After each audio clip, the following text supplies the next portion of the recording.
هغه علاقه کې نو ما هغه ملګرو ته ویل زموږ یو ملګری ډېر غریب و او هغه به خلکو له اوبه راوړې په خر باندې او هغه ما دا څو کاله شو نه دی لیدلی چې وفات شوی دی بیمار دی څه وجه ده یو ملګري راته وایي چې هغه بل خوا تللی ما چېرته تللی یاره جي هغه غیر مقلد شوی ما نه مړه هغه ما دا سړی نه و خو څه چل به شوی تاسو به څه چل کړی وی نه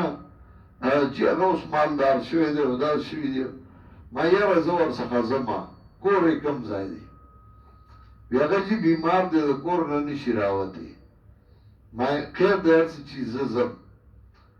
زه لړمه ملګري د کور ور مې وډاکو زه یې راووت ما پلار دې شته وی او بره پروت دی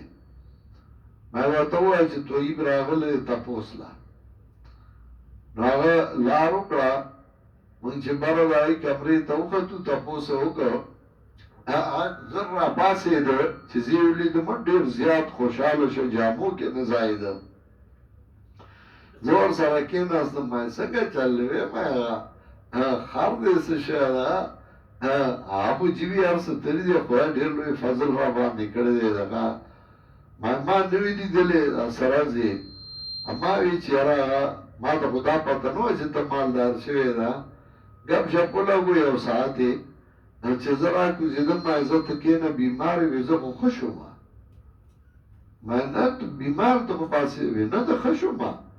بل ما سره راپاڅېده بار را روان شه کته را سره راغی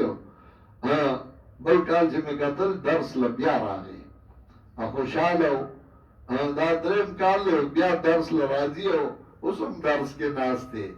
خوشحاله یې غریب دی کله به غریبي راځي او کله به مالداري راځي دا دنیا داسې روانه ده خو خپل ځان مه بدلوه هماغسې یا وی جي زه بدل نیمه زه مکه یم وکه مې مینه د پنځپیر سره او تا سره خو دی راله تکې راکړي دي دی مې نه پرېږدي ځان سره ما نیغ راځه پنځپیر ته کله کله ملګري سړی اخوا دېخوا کېږي دا غریبي او مالداري یو ورځ به یو سړی غریب وي بل ورځ به مالدار وي یو ورځ به مالدار وي بل ورځ به غریب وي دا خو د الله تقسیم دی وانه اغنا واغنا او دا الله مالداري راولي او فقیري راولي وانه رب الشعرا